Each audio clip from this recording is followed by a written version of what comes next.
Samajwadi party के वो तीन नेता जो न सिर्फ उत्तर प्रदेश में 2027 में होने वाले विधानसभा चुनाव में समाजवादी पार्टी के हार का कारण बनेंगे, बल्कि समाजवादी पार्टी के पतन का भी एक बहुत बड़ा कारण बनने वाले हैं। आइए बात करते हैं उन तीन नेताओं के बारे में, लेकिन उससे पहले मैं आपको कुछ और बातें बताता हूँ। बातें ये कि समाजवादी पार्टी के लिए उत्तर प्रदेश के अंदर सब कुछ नहीं सही चल रहा है।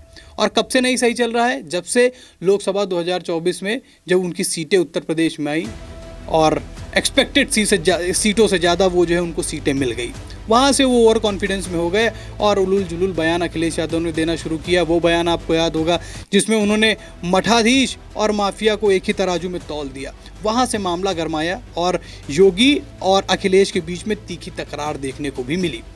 अब तीन नेता, वो नेता जो आज हमारे इस चर्चा का अहम मुद्दा है, वो जो 2027 में न सिर्फ सपा के हार का कारण बनने वाले हैं, बल्कि समाजवादी पार्टी के पतन का भी कारण बनेंगे। उनमें से पहले नेता की बात करता हूं। पहला नाम है जाहिद बेग। जाहिद बेग समाजवादी पार्टी से भदोही के विधायक हैं और अब इनका नाम मैंने क्यों लिया उसके बारे में भी बताता हूं। देखिए, जाहिद बेग के यहाँ दो बच्चियां काम करती थी, नौकरानियां, नाबालिग नौकरानियां कहूँगा उनको, और उन्हीं में से एक नाबालिग नौकरानी ने जाहिद बेग के घर में ही फांसी लगा ली और इसी कांड के बाद जाहिद बेग जो है गायब हो गए, जिससे ये सिद्ध हो गया कि इन्होंने अपराध तो किया, इन्होंने कोई ना कोई ऐसा काम किया है कि एक नाबालिग बच्ची को फांसी का सहारा लेना पड़ गया, उसको कोई और ऑप्शन नज़र नहीं आया। हालांकि उसके बाद जाहिद बेग जो है नंगे पैर दौड़ते हुए आए और सरेंडर कर दिया और हाथ हिलाते हुए जेल का रास्ता नाप दिए।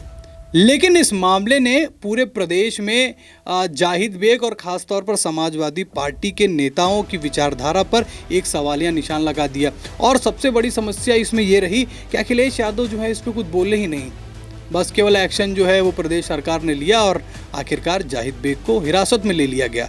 लेकिन ये सवाल लोगों के मन में आ गया कि समाजवादी पार्टी नेताओं की सोच कब ठीक होगी, कब वो अपनी विचारधारा पे खुलकर काम कर पाएंगे, कब तक इन बंधी विचारधाराओं पर वो काम करेंगे। और वाकई ये बहुत बड़ा सवाल था कि 18 साल से कम की एक बच्ची से पहले तो घर में काम करवाना और दूसरा ऐसी प्रताड़ना, ऐसा प्रताड़ित करना कि उसको सोचिए नाबालिग बच्ची को फांसी का सहारा लेना पड़ जाए।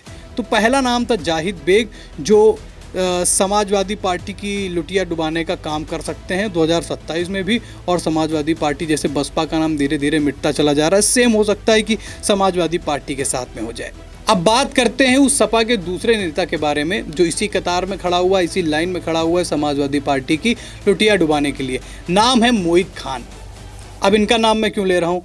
मोहित खान के ऊपर एक 15 साल की बच्ची से रेप करने का आरोप लगा और चर्चा का विषय इसलिए रहे क्योंकि वो जो एक जीत के बाद ट्रॉफी लेकर चलते हैं उत्तर प्रदेश में, वैसे ही एक जीत की ट्रॉफी लेकर वो अयोध्या के सांसद को लेकर, अवधेश जी को लेकर वो साथ में चलते हैं और उन्हीं के बड़े करीबी हैं ये मोहित खान। और उनके ऊपर 15 साल की बच्ची के साथ रेप करने का आरोप लगा। पूरे प्रदेश में मामला फैल गया कि सपा के नेता का संरक्षण मिल रहा है। और अखिलेश यादव, फिर वही मामला, अखिलेश यादव जो है कुछ नहीं बोले, कोई रिएक्शन नहीं, किसी भी तरीके की कोई प्रतिक्रिया उन्होंने नहीं दी। लेकिन जब प्रेशर बढ़ा तो उसके बाद उन्होंने कुछ अपनी तरफ की कार्रवाई की, लेकिन कोई खुलकर ऐसा कोई उनका विरोध नहीं। तो ये जो मोहित खान थे, इनके ऊपर इस बात का आरोप लगा कि इन्होंने 15 साल की बच्ची के साथ जो है रेप किया है। और शासन प्रशासन, बिल्कुल सीएम योगी तो एक्टिव होंगे ही।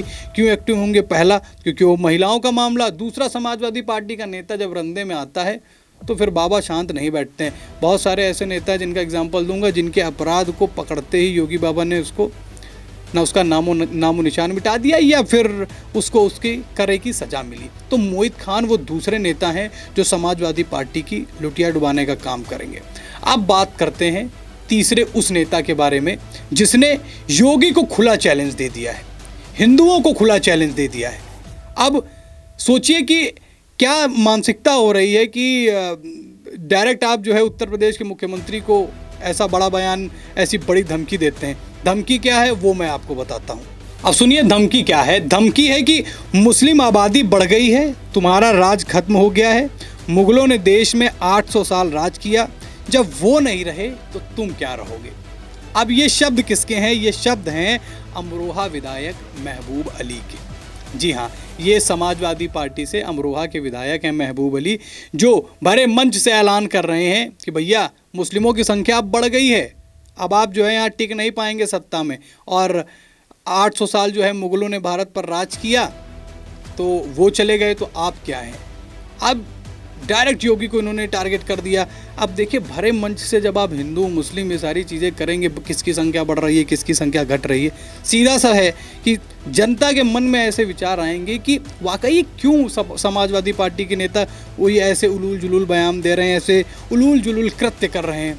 और ये कृत्य हो भी क्यों रहे हैं, क्योंकि समाजवादी पार्टी के नेता और उसके मुखिया और वर्तमान सांसद अखिलेश यादव जो हैं, वो भरे मंचों से या फिर मीडिया के सामने कुछ ऐसे कटाक्ष बोल रहे हैं या कुछ ऐसे बयान दे रहे हैं जो न सिर्फ राजनीतिक होकर बल्कि वो धार्मिक होते हुए नज़र आ रहे हैं। और ऐसे ही कुछ बयान, ऐसे ही कुछ काम जो है समाजवादी पार्टी के नेता कर रहे हैं। तो ये वो 3 नेता थे जिनके बारे में बात हुई कि ये जो है 2027 में होने वाले विधानसभा चुनाव में समाजवादी पार्टी के लिए जो है गड्ढा खोदने का काम कर रहे हैं, या फिर यूँ कहें कि गड्ढा खोद चुके हैं, बस समाजवादी पार्टी को उसमें गिरना है। एक कहावत है कि घर का भेदी लंका ढाए, वही स्थिति समाजवादी पार्टी के साथ में है।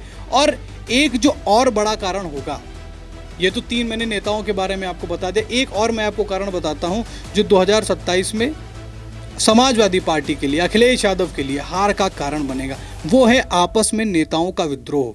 समाजवादी पार्टी में खास तौर पर टिकट को लेकर, जब से राहुल गांधी के साथ कांग्रेस में उन्होंने गठबंधन किया था, उसके बाद से टिकट को लेकर समाजवादियों के अंदर बहुत झड़प होने लगी, एक दूसरे की बुराई करना और एक दूसरे को हराने का प्रयास करना। प्रदेश में ऐसे मामले भी आए जहां उनके सांसद ही अपने ही जिला स्तरीय चुनाव में समाजवादी पार्टी को हराने के लिए भरसक प्रयास करते हुए नजर आ रहे थे। आज देखिए, उपचुनाव भी होने वाले, इसका परिणाम, इसका रिजल्ट आपको इसमें भी देखने को मिलेगा। लेकिन जो मेन या जो कहें मेन गोल है, जो सबसे बड़ा लक्ष्य है 2027 का, वो समाजवादी पार्टी के लिए अब तो राह नहीं आसान नज़र आ रही है, क्योंकि अखिलेश यादव सहित उनके तमाम नेता कुछ ऐसे काम कर रहे हैं जिनकी बातें जनता को खटक रही हैं। और आप याद रखिएगा, ये जनता है, सब कुछ याद रखती है, और उसका परिणाम और उसका भुगतान 2027 में संभवतः समाजवादी पार्टी को देखने को मिलेगा। जिस अयोध्या में वो लोकसभा सीट जीतने के बाद में जिन अवधेश जी को अपने साथ वो संसद में बगल में बैठाते हैं